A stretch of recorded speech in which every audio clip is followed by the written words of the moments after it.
qaama saalaa sadan keenya irratti wanti kun biqilee.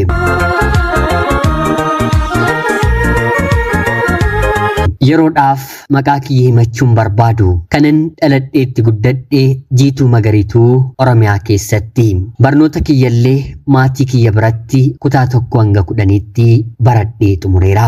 Kutaa 10 ergan xumuree booddee garuu sababa gaa'ila ani filadheetiin maatii waliin walitti bu'eef gara barnoota kootti carraa deebi'uu hin arganne.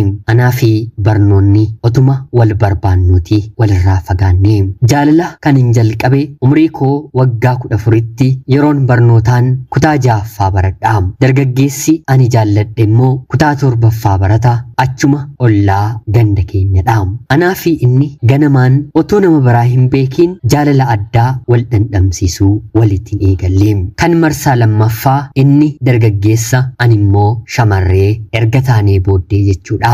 Walitti dhufuu kan eegalle garuu reefu ol barree miili keenyi ol jedhee deemuu akkuma jalqabeen ijoollummaa keenyarraatii illee kaasnee haasoo haadha manaa fi abbaa manaa waliif taanee inni abbaa manaa kiyya ani immoo haadha manaa isaa ta'een wal qoqqoonnee waliin haasofna turre. Bishaan waraabuu, laga, horii barbaacha, goodaa, qoraan bo'achuu, tulluu kan deemamu yoo ta'e anaaf inni wal biraatii hin dhabamnu. Umurii tokkoon waliin dhalachuun waa hedduu akka waliin qoodan nama taasisiisa. Anaa fi isallee mudachaa kan ture kanumadha.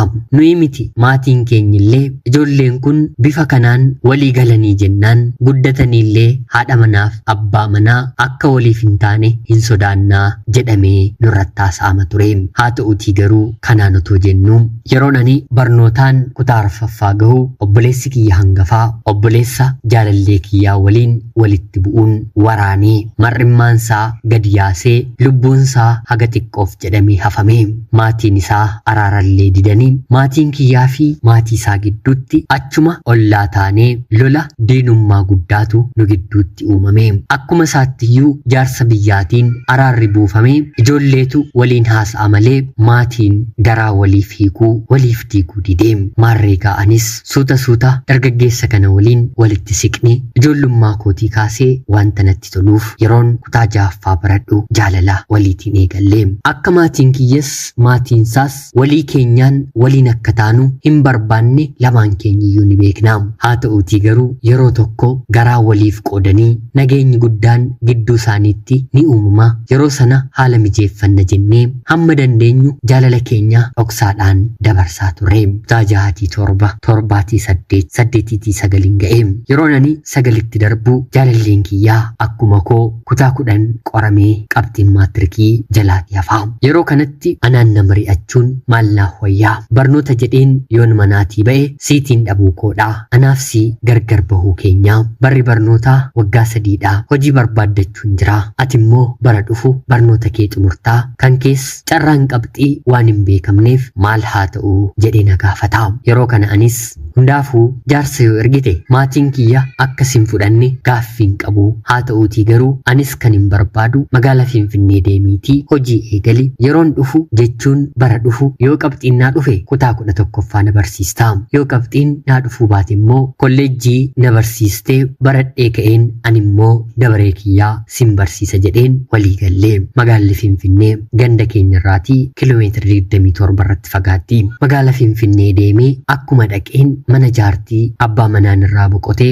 ofii qabeenya qabdu ijoolleen ishees sooressa ta'anii tokko argatee waardiyyummaadhaan sagantaa galgala qofaatiin hojjechuu eegalee. Hojii akka argates bakka bultiif mana kireeffachuun akka isan barbaachisnes waan hundumaa anatti hime. Anis nan gammadee fi yeroo tokko eeyyama fudhatee wal argina. Kanaan anis qormaata koo kutaa 10ffaas maatii kiyya bira taa'een nan qorame. Anaafis carraan hin milkoofne nan kufe. Kallacha maatii kootiin sodaa sin godhanne ilma obbo Abaluu heerumuuf hin jedha. Jaarsa fudhattu moo hin fudhattanii jedheen gaafadheeni. Abbaan koo gaafa ati ilma obbo Abaluu heerumte ani siin dhala koo siin hin jedhu naan jedhe. Obboleessi kiyyaa dhuguma ati kana godhiitii natti argisiisi naan jedhe. Inni waraaname jechaadha. Haati koo dhiiratu dhibe moo kan diina keenyatti heerumtu jettee na didee.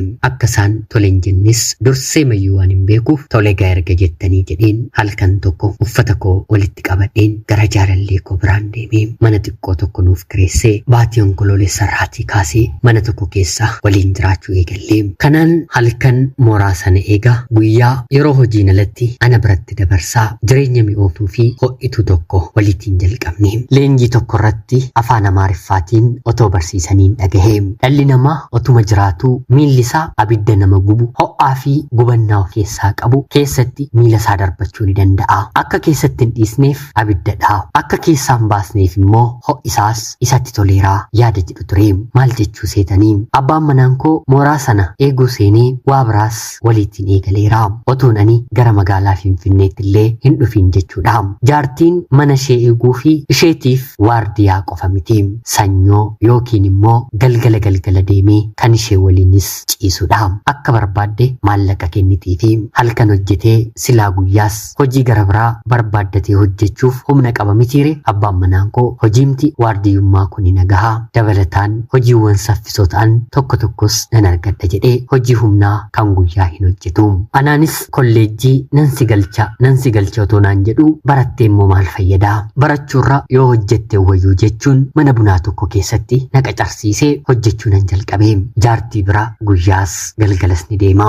Anaanis waliin wal na barsiistee akka ajaa'ibaatti na jaallatti. Gaafa mana ishee dhaqu nyaata dhadhaatti dibame toon taane dhadhaa dhuge na nyaachisti. Abbaan manaan kee nama gaariidha naan jetti. Anis haadha manaa saadha mitiire gaarummaa abbaa manaa koo namni biraa anatti himaare anis nan jajadhaanii cimaadha jabaataadha dargaggoo abjuu qabudha jettee hedduun irratti faarsiti. Anis nan jaalladha. Ijji koo banaan turre. Abbaan manaan koo dhukkubsateellee hojii kana dhabuun qabu deemeen eega jechuun ana biraa ka'ee deema. Yeroo tokko halkanumallee abbaa manaa ofii waliin ciisuun namatti tola mitiire dhufeensi waliin bulaa yeroon jedhuuni lakkii mana dhuunfaa waan na ta'eef anaaf hin eeyyamanii jedhee naaf deebisa. Edaa inni iccitiisaa anatu hin beeku malee jaartiif achumaan dugda sukkuuma yeroon jedhu dugda qofaa miti sanyoo ishee kan jaallattu kan maallaqas kennituufidha.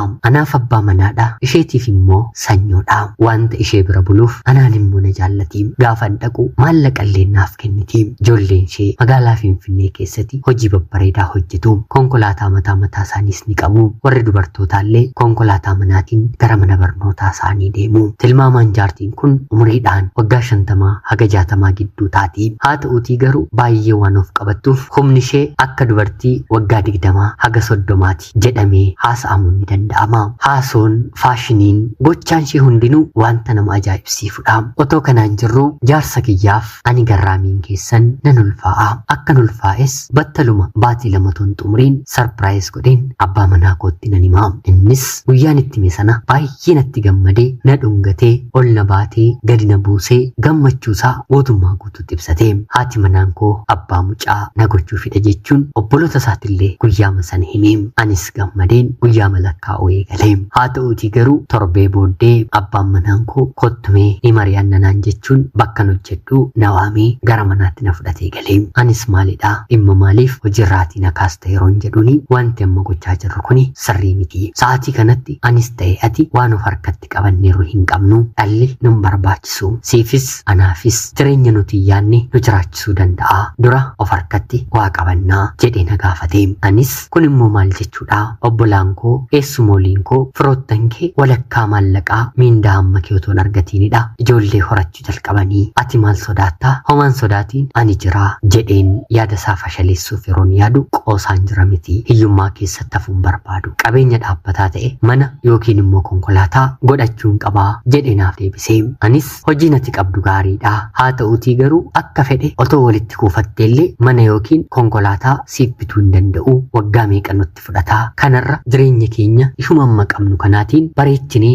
jiraachuu qabna yeroon jedhuuni lakkii akkattiin manas ta'e konkolaataan bitu sittin argisiisaa anaan jedhee. Anis maal jechuu kee dharee lubbuu baasnaa yeroon jedhu kun ulfaan barbaachisne yaada lamaan keenyaan alatti kan dhufedha waan na ta'eef cubbuun qabu jedhee na didee. Anis otuu garaa koo na nyaatu otoon boohuu fedhii kiyya malee daa'ima gadameessa koo keessaa ciccitee akka inni ba'u nan taasise. Miirri isaa baay'ee ulfaataadha. Har'a akka inni na gaabbisiisu jechaan isinitti dubbachuu hin danda'u. Otuma kanaan jennu jaartiin yookiin immoo manguddoon kuni ni dhukkubsatu. Maal isaaniirra yoo dhukkubsatanii bareedaadha. Qaama saalaa si'aan irra dhukkubsatanii ajab ijaan arguuf iyyuu baay'ee baay'ee namatti ulfaata baay'ee nama jibbisiisa wanta dubbadhuuf dhiifama naa godhaatii qaama saalaa isaanii irraatii raammoo deemu ija kiyyaatiin hin argee sanuu ijoolleen isaanii itti bu'anii haadha isaanii gargaaranii dhiquudhaaf baay'ee sodaatu bakka dhukkubsatanii kanatti anatu deemee ganamaaf galgala hanga torbee lamaatti madaa qaama saalaa isaanii irra jiru kana bishaan bulluqseen ashaboot naqeen irraan dhiqaa na eebbistee torbee lama guutuu dhiiga fincaa'aa malaa gadi yaasaa jaartiin kun dabarsee torbee lama booddee qooruu fi jalqabee dhukkuba maalii akka ta'e isinimtuu ni beektu ishee irratti kan dhaabbate miti kan ishee akkuma qooruu jalqabeen kan abbaa manaa koo jalqabee nannahee homaa shakkii gara biraan qabu akka isaan waliin ciisanis hin beeku waanuman jaartii kanarratti argee deebiseen abbaa manaa koo irratti argee abbaan manaan koo ibsate kan jaartii torbee lama qooree fi mitiire kan isaa immoo qooruu didee baatii lama gahee baay'ee rakkatee baay'ee boo'ee baay'ee gadoodee abbaan manaan koo qabamee torbee lama booddee amma immoo eenyuu qabame gaariidha anatu qabame akkuma isaanii mana yaalaan deemee dooktarri dhukkubni kun walqunnamtii saalaatiin kan darbudha yeroo kanarraatii kaasee haga yeroo kanaatti eenyu waliin iyyuu walqunnamtii saalaa akka raawwanne naan jedhee anis itti fufuun abbaan manaan koo qabameera tarii sarraatii anatti darbeerii yeroon jedhuuni eeyyeen salphaatti darbaa jedhee naaf deebise gaaffiin kiyya garuu abbaa manaa koo natti darbuusaa mirkaneeffachuu koo miti saffisaan dhukkubni kun darbuusaa mirkaneeffachuu kooti yeroo kanatti ture iji koo naaf banamee jaarsi kiyya waardiyyummaa jedhee jaartii kana waliin akka inni ciisu kan naaf galee egaa battala gargaarsa nama biraa malee dhugaa tokko adda baafattan maal gootu daftanii murteen fudhattanii mitiire gadi taa'een itti yaaduu jalqabee abbaa manaa kiyyaatiinis magaala kanaatii baanee gara magaala kanaa yookiin immoo gara magaala kanaatti deemuun akka jiraannu barbaadaa jedheen gaaffii ifaa fi ifa ta'een gaafadheeni innis maal jechuudha biyya kanatti malee bakka biraatti hojiin argannu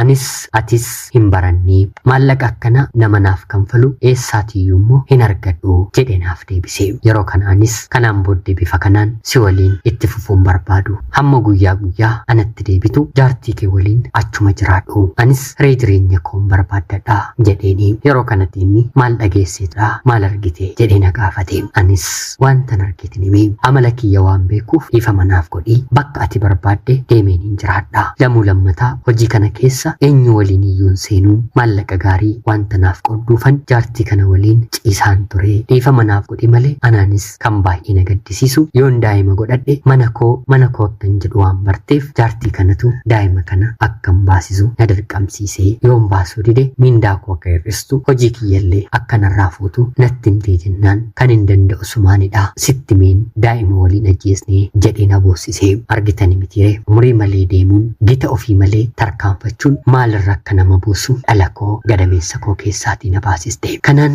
magaala gara biraa deemnee anaaf inni hojii humnaa hojjennee jiraachuu jalqabne kana keessatti si'a lammaffaatiif fedha isaatiin nan ulfaa'aa fi ulfaa'es rabbi na gargaaree otumanni hojii humnaa kana hojjetu nan daheefi innis daa'ima ni jaallata ture daa'ima godhachuu fi kootti baay'ee gammadee kanaan garuu jaartiin kun itti bilbiluun eessa jirtaa maal hojjetaa maallaqa amma kanaamoo jaartii kana siif wayyaa yoo ishee dhiistee dhufte waraqaa eeyyama konkolaachisummaa si barsiiseen konkolaataa ijoollee koo akka ati konkolaachistu sin taasisaa jettee waadaa galtee fi kana gidduutti abbaan manaan koo dhiphachuun maallaqa naaf liqeessii jaartii kiyyaan gara biyya hambaatti ergeen si waliin dhufee jiraadhaa jedhee gaafataanii ooleen bulle rakkinni akka wayii nu waadaa ture maallaqa sana nuu fuudhee abbaa irraatii liqeeffate otoo natti nimiin anaan gara biyya hambaatti na ergee maatiin koo haatii fi abbaan koo daa'imananii isaatiif ta'e sirraa fuunee siin guddisnu naan jedhanii obboleettii kiyyatti kennadhee obboleettiin koo heerumtee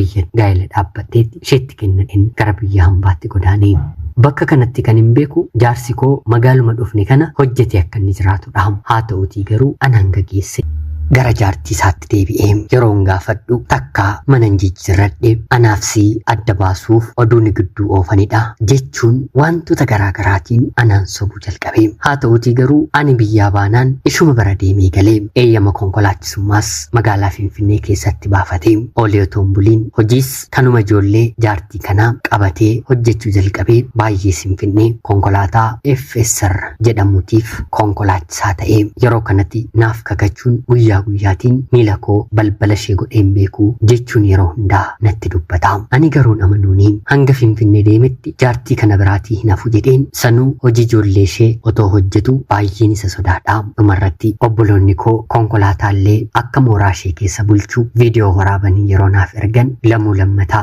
abaluun haadha manaa koodha jettee nan barbaadiin jedheen karaa hundumaa bilbila koon bilookkan godheeni. Si'a kana isarraatii addan ba'e mitiire maatiin koo baga sarraatii adda baate malee nuti sitti araaramna jechuun haati abbaan koo natti araaramanii duruu ergan gara biyya hambaatti malee karaatti natti araaraman barbaadu turanii karaa kana argatanii anis maallaqa koo kennuu fi erguufiin jalqabee otuma jennuu baatii ja'a otuma jennuu waggaa guutee turtii waggaa booddee daa'ima kiyya akka inni deddeemee dudubbisu dhagaheen bilookki jalaa sabaaseen akkanumatti kaa'ee guyyaama sana nagaa jirtaa baay'een si yaada jechuun naaf bilbilee anis nagaa kooti jedheen sireessi ta'een itti haasa'ee anis achumaan maali dhiirroo dubartii umurii isaatiin madaaltuun hamatamee komatamaa kan keettu maaltu biqilee jennaan jaartii kanatti halkaniif guyyaa fiigdaa yeroon jedhuuni jaalladheeni miti buddeena koodhaa yoon ishirraatii fagaadhe konkolaataa kana na harkaatii fuuti konkolaataa kana na harkaa fuudhamee jennaan Finfinnee keessa namni na beeku hin jiru namni hojii na hojjechiisu hin jiru ati natti deebita taanaan garuu konkolaataa kanayyuu dhiiseen si qofaa barbaadanaan jedhee torbee booddee walirraa adda bahuu waggaa tokko booddee torbee tokko haasofnee abbaa manaa koo waliin hojii sana akka dhiisu lamuu lammataa jaartii kanatti akka siiqne jedhamee walii gallee walitti araaramnee araara keenyaan booddeetti yeroon dhufu innis maallaqa qabuun anis maallaqan qabu walitti finnee kan hanqate liqeeffannee kan liqiidhaan dadhabne baankii irraa fudhannee konkolaataama FSR kana siif binnaa jedheen anaaf inni walii galleera. Turtiin kun walii galaan ani biyya hambaa taa'een waggaa 5 fudhatee waggaa 5 booddee ija daa'ima koo laaluuf abbaa manaa kootti deebi'ee daa'ilan dhiisee deebi'etti beelli mana na baasetti deebi'uuf gara biyya kootti hin deebi'ee maatiin koos abbaa manaa kootti araaramanii na fudhatanii buufata xiyyaaraa booleetti dhufanii na keessummeessitanii sanaan booddee gara warra kootti hin galee sababiinsaa immoo amma araaramaniiru waan na ta'eef jaarsummaa akka inni ergatuu fi tole jedheennis baasii baasee jaarsummaa ergatee dubartiidha miti reeyaan cidha baay'een barbaadan ture maallaqa hanga ta'e sin gargaara jedheen anaaf inni cidha akka godhannu waliif gallee sanaan qophiin nuti goonu qophii gabaabaa waan na tureef maatii kootti illee deebi'een qaamaan akka anaaf inni waliin tuqneef jechuun wal qunnamtii saalaa akka waliin hin raawwanneef sababa uumeen beekeen irraa fagaachaa ture. Baatii tokkoof torbee 2 booddee faashiniin bara kanaa cidha dura suuraa cidhaa babbareedoo mana suuraatti ka'uudha mitiire suuraa cidhaa waliin kaana jennee daa'ima keenya qabannee magaalaa Finfinnee wal fudhannee deemnee kaayyoon koo garuu suuraa cidhaa waliin ka'uu qofa miti. Jalqaba irratti anaaf inni haadha manaaf abbaa manaa ta'uu waliif mallateessu lammata immoo waggaa amma kana akkamittiin akka inni ture anis akka inni ture innis waan nan beekneef anis waan isan beekneef dhibee HIV/AIDS ilaalamuu ture. Konfidensiidhaan homaa rakkoon qabu jedhee deemnee ilaalamnee haa ta'uutii garuu dhibee HIVtiif deemnee ilaalamuun keenyi gaa'ela keenya addaan qoodee namni egaa dubartiin tokko gara biyya hambaatti yeroo imaltu namni ishee waan hin argineef abbaa barbaadde waliin akka fedhe carraa ta'uu qabdi jedhee yaada mitiire abbaan manaan koo dhibee baatoo vaayirasii HIV/AIDS kan qabu ta'ee argame. Guyyaama sana mana yaalaa 10 irra deemnee naannofnee mana yaalaa tokko qofaati hin qabdu jedhaniini sababa mana yaalaa tokko sana hin qabdu jedhameef bullee mana yaalaa 15 olii maallaqa mataasaa kanfalee ilaalamaa ture. Gorsa kennamuufiif yeroo sanaatii fudhachuu amanuu hin dandeenye. Sanaan booddee suuraa gaa'ilaa waliin ka'u ture. Kaayyoon keenyi adda cite. Anis gara maatii kootti deebi'ee cidhi xiqqoon qophaa'amaa jiru ture. Addaan cite. Anaa fi innis gaa'illi keenyi kanumaan dhadhaa abidda buute ta'ee anaan rabbi guddichatu na gorsee ejjennoo kana naaf kaa'ee dubartiin biyya hambaatii galtee maatii isheellee dursitee jaalallee ishee yookiin abbaa manaa ishee waliin hoteela buluu barbaadde eessa akka ture maalirra akka ture innis isheenis otoo waliin qoratiin dhukkubarraallee of eeguuf otoo waliin waliif hin yaadiin jechuudha. Anaan rabbitu na oolchee seenaa korraa baradhaa warri halkan biyya hambaatii dhuftaniin abbaa manaa keessanitti rarraatan seenaa korraatii baradhaa bagan shakkii baga rabbis na gargaaree isarraa adda baheen daa'ima koo qabadheen gaa'ela gara biraa dhaabbachuudhaaf baatii 7 ol anatti hin fudhannee qulqullaa'een ilaalameen abbaa manaa koos ilaalchiseen gaa'ela haaraa dhaabbatee wantan godhuuf hin qabu na sobaa kakachaa isatu abidda kana keessa naanna'aa oole. Ani immoo yoo arraba isaatiin na sobe dhibeen kunillee akka gara kootti hin dhufneef jedheen shakkii xiqqoo garaa koo keessatti hin godhadhe dhugoomsuun kunoo dhibee kanarraatiin bilisa bahee. Kana dura akeekkachiisaaf rabbi dhukkuba fanxoomoo cobxoo jedhamu jaartii kana dabalatee sadan keenya irratti mul'iseera. Amma immoo dhibee kanatu mul'ate. Amma deebi'ee abbaan manaan koo duraa jaartii sana waliin jiraachaa jira. Yoon isiniin jedheen amantu eeyyeen maaliin akka isheen isa tuqxeettu hin beeku. Dhukkubni dhibeen isarratti argame otoo san qaanfachiisiin hafee har'allee jireenyuma sanatti deebi'eera. Egaa obboloota koo fardiin geessa malee hin waraanu jedhu mitiire otoo waraanamiin dura of eeggadhaan dhaamsa kiyyaa. Ana obboleetii keessan magaalaa Finfinneerraatiin ulfaadhaa nagayaatti galatoomaa.